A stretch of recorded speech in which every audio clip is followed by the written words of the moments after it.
So what's up sa mga kahombre ko dyan? Makagago, what's up na naman nga pala to. At syempre mga kahombre ko, I'm back. Itong 2024 na to, ibabalik ko kung ano yung dating ako. Hindi naman ganun kagrabe, hindi naman ganun ka lala, ka fucked up talaga na putang ina. Parang ako talaga to, di ba? Kahit papaano, I'll try my best na ibalik yung dating ako. Try ko lang, no? Kasi medyo hirap na rin, putang ina, kaso and all that shit. Ay, nako, parang I'm done with that. Pero sige lang, putang ina, dahil syempre, laos na tayo, we need to come back. Now, ito pong video na to ay para kay Cherry White. Alam ko, nakilala nyo to.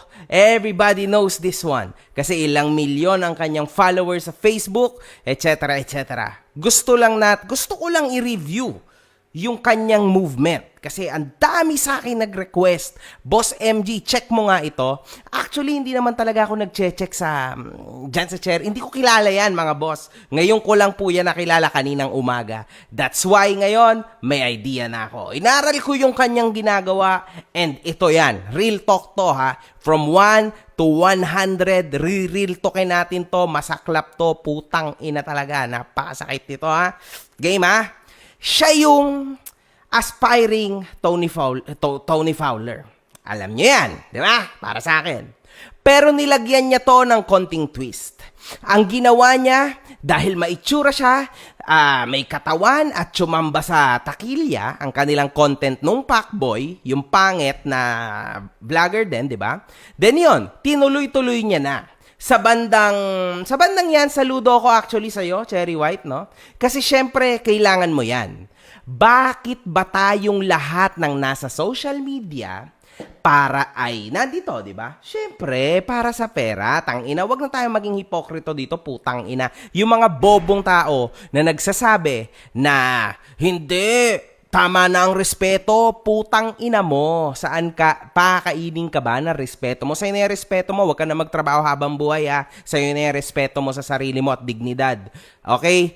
Pero wag ka na magtrabaho, wag ka na mag-hustle, wag ka nang gumawa ng kaya. Basta, pangawakan mo lang respeto, dignidad. Okay yan. Malay mo, babusog kang putang ina ka, di ba? Now, nagtaka tayo. Kasi, syempre, medyo nakita natin na ang mundo nila ay nagka-crumble. Nakita natin lahat, di ba?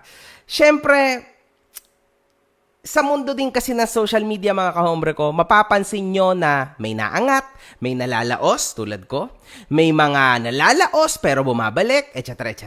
Pero meron ding mga Cherry White mindset na nakakaramdam ng bumababa na ang kanyang views.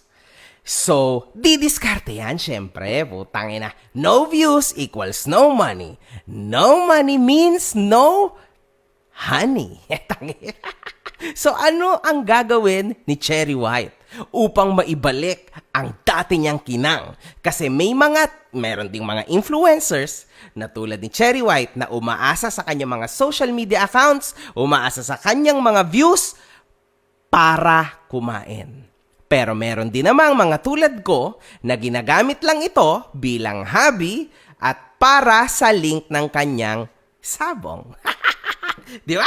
Ganon din naman si Cherry White, I think. Link naman siya ng online casino, di ba? So that's how it goes, man. Kaso lang, because alam niyo, sa totoo lang, mamaya, kakwento ko sa inyo why. Now, ang kalaban ng mga influencers ay ang mga viewers. Pag paulit-ulit ang content na ibibigay or i-feed mo sa kanila, tapos ka na, kaibigan. Diba? Sa panahon ngayon, napakadali mo na lang palitan. Kasi yung mga kaya mong gawin, kaya din niyang gawin ng iba. Minsan nga, sa totoo lang, nagugulat ako kasi mas mahusay pa ang kakalabasan nila kesa sa original na sayo. Diba? Bago mangyari yon, inactivate na agad ni Cherry White ang kanyang Cherry White mindset. Putang ina. Kailangan niya nang ipagpalit si Pacboy. Saktong-sakto naman si Boy Tapang sa part na yon, di ba? Kasi yung mga katangian ni Pacboy, meron din si Boy Tapang. No? Kagandahan pa kay Boy Tapang, may dagdag. Kasi si Boy Tapang talagang sikat na sikat. So, ayun nga, ang timpla ng content ni Cherry White. So, yun ang kanyang niluto gamit ang kanyang Cherry White mindset. Anyway, alam nyo lahat, Siya maganda. Ang ka-partner niya or love team niya ay mga kamukha ni Pacboy. So, alam niyo na yun, di ba? Let's not go there, man. Siyempre, doon siya pumatok eh. Eh di yun ang itutuloy niya, obviously, di ba? Dream niya yan eh.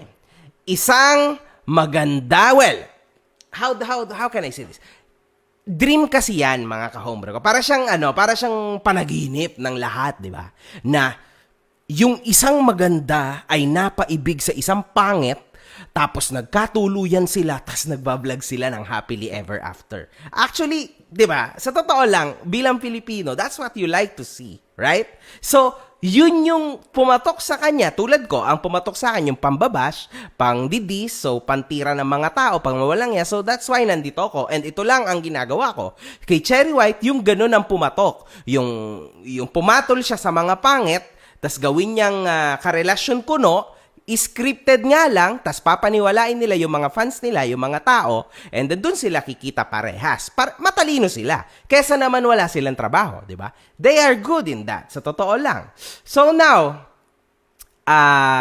madaming bobo nga lang sa internet. Siguro nasa 70%. Kung ano ang nakikita nila, iyon ang pinaniniwalaan nila. Pag nakita nila nag-flex ng konting cellphone, let's say, di ba? Magagarang sasakyan, malalaking bahay, automatic mayaman na yan sa kanila. Di ba? Kasi sa mga mata ng mga manonood, ganun yon. Basta nagpakita ka ng mga ganyan, sure mayaman ka na. Hindi man lang nila chinek, second hand ba yung cellphone? Brand new ba yung cellphone? Hindi man lang nila chinek, sa'yo ba yung kotse? O pinahiram lang sa'yo? O nagpa-picture ka lang dyan? Alam mo yon, that's very much possible. Lalo na sa mga influencers. Yung bahay ba? Owned ba yan o rental? Hindi mo na rin alam. Basta para sa'yo, rich ang vlogger. Palakpakan ang mga bobong yan. Umere lang talaga. Tumrending lang. Okay lang yan, mga kahombre ko. Kahit pekeng mga LV, Gucci, papatusin. Tas ikekwento nila sa mga vlog nila na original daw lahat yon. Ganon talaga, di ba? Real talk yan. So, sa kaso na to, sa totoo lang, si Boy Tapang ang kawawa dito. Kaibigan ko si Boy Tapang. Nakita nyo kung paano magagamit ng isang Cherry White. Di ba? Kasi, ang isang Boy Tapang, usually kasi, who comes out winner sa mga ganito, sa mga mala dream relationship, sa social media, syempre yung babae. Kasi tama nang maya-maya pagkakunwaring medyo naipit sa tangina, si Boy Tapang, kinantot ako, puta, tas yun, iniwan ako, pinangain ako ng time, motherfucker, man, I'm fucking gone. Tangina, hiniwalayan ko siya because putang ina, amoy tayo yung hininga ni Boy Tapang, man, ayoko na siya, fuck, ayoko na, tangina, hindi ako sinusustentuhan. Pinatira ko siya sa bahay ko. Tangina, ano pa, binigay ko yung pekpek ko, yung pet ko, yung ilong ko, yung tenga ko, lahat, man. Tapos ganun lang ginawa niya sa akin. Easy, di ba? Panalo na siya agad. Example lang yon ha. Tapos yung mga tao, maniniwala na siya sa kanya agad. Yung lalaki, or for example, si Boy Tapang in this case, bye-bye. Ibabash ka na. Straight away. Easy, man. Easy. Now, sa panahon ngayon, sa totoo lang, para din sa mga fans, let's say, ni Pacboy, na gigil, nakita nyo naman na, nakita nyo kasi yung mga sitwasyon, di ba? So, gigil kayo ngayon kay Cherry White. Putang ina. Actually, mas bagay sa inyo yung mga bash nyo kay Cherry White. Kasi naniniwala kayo sa mga pakulo nila. Inaabangan nyo sila at tinangkilik ang tatangan nyo para sa mga fans ni Pacboy. To think na papato lang isang ganung itsura ni Cherry White, sa pangit itsura ni Pacboy. Kalimutan nyo na kasi yung putang inang panaginip nyo na yan. Na yung maganda papatol sa pangit, sa dugyot. Putang ina alam ko, it's fucking shit, man. Alam ko, it's fucking sad. I know it's fucking bad. But yun ang reality. Ano, paplastikin ko din ba kayo? Sasabihin ko na, oo nga. para lang nasa inyo din ako, para lang hindi nyo ako i-bash. No, man, kasi bubuksan ko yung utak nyo para malaman nyo yung real talk, yung totoo na alam nyo na ayaw nyo lang i-broadcast kasi masakit. Di ba? Sa panahon ngayon, real talk, pera-pera na lang ang usapan, mga kahombre ko. Alam nyo yan. Kahit ako, man, mukha talaga akong pera. Lahat gagawin ng tao para sa pera. Kahit pa isa lang na nila ang pangalan nila sa social media like me, di ba? Pumera lang. Ganyan ang buhay. Sino ba naman ang may ayaw mabuhay ng masagana? Di ba? Ginamit lang talaga nilang dalawa yung mga utak nila. Okay? So don't be mad at them. Be mad at you fuckers. Kasi ang bilis nyong maniwala, man. Sa chismis ko, eto chismis ko lang nasa 70% po ang chance na si Pacboy yung nahuli dahil nagbebenta siya ng ipinagbabawal na gamot na nagtrending sa social media at na nilabas ng ABS-CBN News. Sobrang coincidence kasi. Kahit naka-blur siya, halatang siya yon sa tindig at pananamit pa lang niya. Plus nasabi pa ang first name niya which is Jason.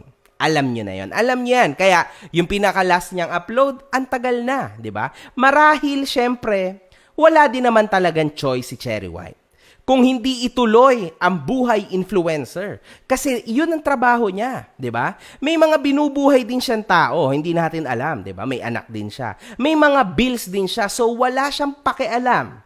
Wala siyang time para isipin ang mararamdaman nyo. Kayo ba magbabayad ng mga bills niya? Okay, wala siyang choice but to move on, man. Gets nyo ba? Change page agad, pak. That's it, man. Kasi kailangan niyang kumita ng pera for the next month. Alam niyo naman sa YouTube, sa Facebook, how it works. Today ka nag-work, next month mo makukuha yung pay mo for this month. So she needs to work. There's no time to waste or lose. Tapos meron pa yung mga iba't ibang mga contract sa online casino, sa kung ano-ano pa niyang ine-endorso. She needs to do her content, man. Gets nyo? Alam nyo, sobrang sakit sa ulong maging influencer. Akala nyo lang, hindi. Isa pa, you guys think na ang isang influencer ay mayaman talaga. Tama? Gunggong ba kayo? Alam nyo ba kung magkano lang ang kinikita sa views sa YouTube? Ang 1 milyong views ay equivalent sa 30 to 40 to 50,000 pesos.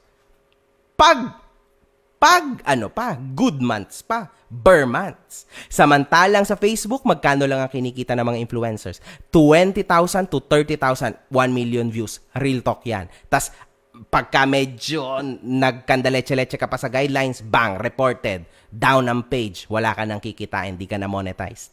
Mas okay pa sa YouTube talaga in this case. Kahit papano may pera. But sa YouTube, ang hirap na po ng views. Kasi nilamon na ng TikTok at ng Facebook ang mga manonood kasi mas easy access. Isa pa, sa TikTok, iniisip nyo kumikita yung mga TikTokers, it's a hell na. Hindi po kumikita ang mga nasa TikTok. Zero, man. Kundi yun lang ibinebenta nila sa TikTok shop. Pero yung views, wala. God damn. So isipin nyo yun, gano rin kahirap maging influencer. Right? Ngayon, tumitindi lang talaga ang mga imahinasyon ng mga influencer. Sa kadahilan ng kailangan talaga nilang kumita. Walang choice kundi gumawa ng issue, magpanggap, umarte, magrelasyon ang hindi naman tunay para lang makuha ang attention nyo. Yes, pare-parehas lang kami. Ganyan din ang Battle of the YouTubers. Wala we need to catch your fucking attention. Without your attention, papaano kami kikita? Diba?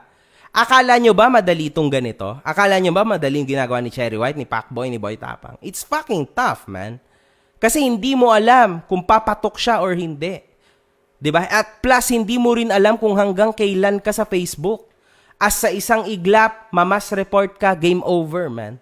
So wala kang choice, lilipat ka sa YouTube. YouTube is equivalent to death. Kasi wala na sa YouTube, man. It's over. Right? That's life, man. Ganun talaga. Ang diferensya ko sa mga taong mga nasabi ko, ako ay totoo. Ang dami kong kinuwento sa inyo na mga katotohanan. Unfortunately, hinayupak lang talaga ako magsalita. Masakit, pero totoo. One love, good fucking vibes. I'm back!